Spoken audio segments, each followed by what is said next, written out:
Hi guys, Dr. Nick Jensen here from Divine Elements Naturopathic, your hormone and detox doctor.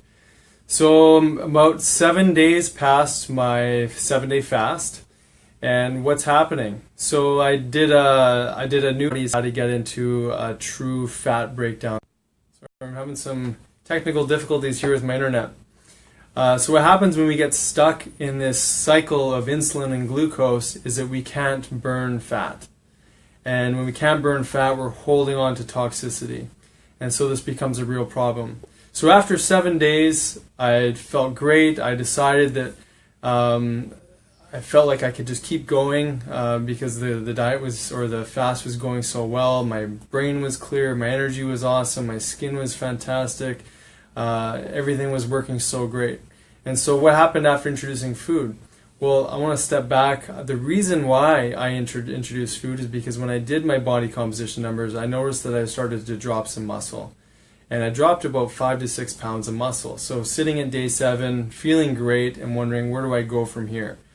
So I decided to add in some foods, and I started with bone broth in the afternoon, and then I had a light meal at nighttime. I did this for 2 days.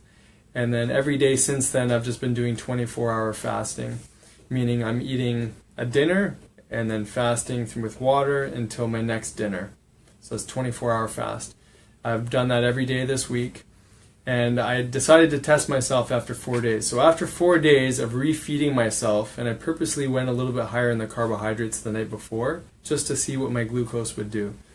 And what happened was I dropped another 6 pounds actually in fat this time, and my muscle came back up. This is profound.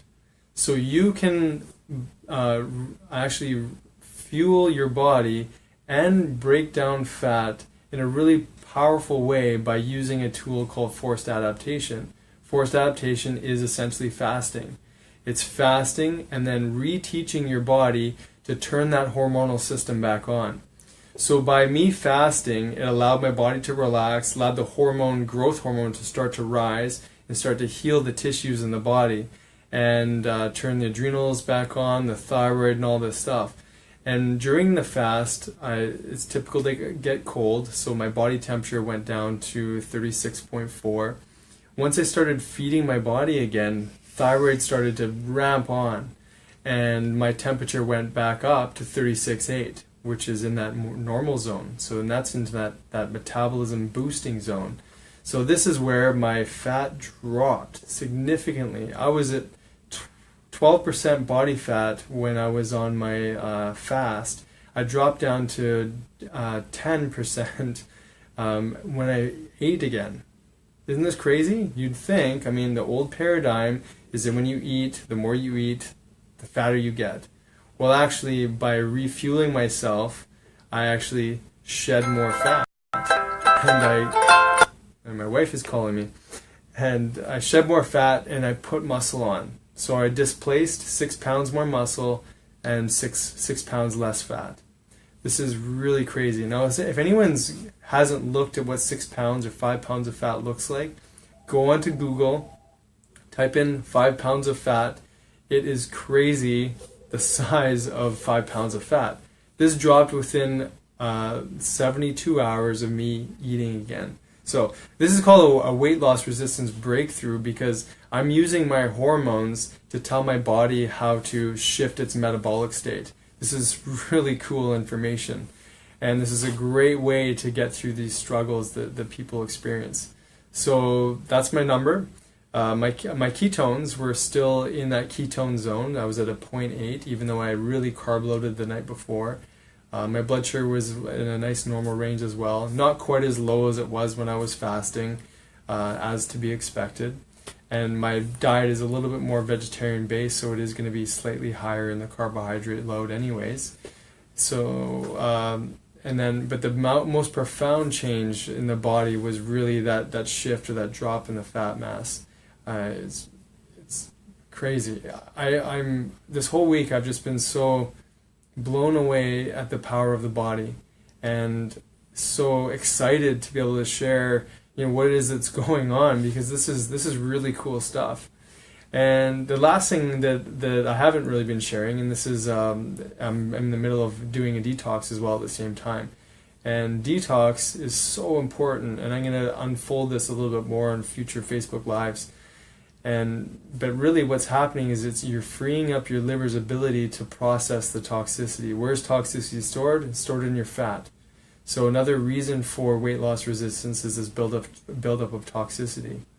So, and where do you get toxicity? From mercury amalgams, from certain medications that affect your microbiome and your digestive tract.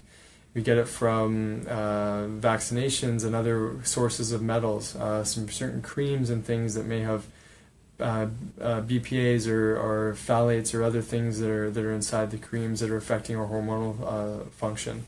There's a near endless supply of toxicity that we're exposed to, and it gets stored in our fat tissue. The fattiest tissue in our body, being the brain, and also the most problematic. If we get toxicity stored in the brain, that really starts to affect our hormonal function. And so part of doing anything that helps to shed unhealthy weight is to really properly and truly detoxify the body. So I'll be going into that on the next Facebook Live, but I wanted to leave that with you with this really cool information that weight loss and body composition is not about calories in and calories out. It's really more to do with your hormones. And once you learn how to tweak the system and start to implement these awesome ancient healing tools of intermittent fasting and block fasting for 4 days or more, and then you start to refeed and watch your hormones just do miraculous things to the physical body, it's a power to behold. And so I hope this adds a little bit more understanding of what happens after a fast, where to go from here, how to keep re-implementing and re-experimenting with these ancient healing tools. And that's that. Thank you so much for watching. Please share your feedback, comments, your own experiences. We love hearing from you. It's been so fun engaging all of you on the different questions and topics that come up, and hearing your own healing stories, which that's the whole reason we're sharing. We want to affect and support as many people as we can, to end the drug era, to really end suffering and find a way to step into true healing. And lifestyle medicine and fasting and detox is all part of that. So thanks for watching, and we'll look forward to seeing you again soon.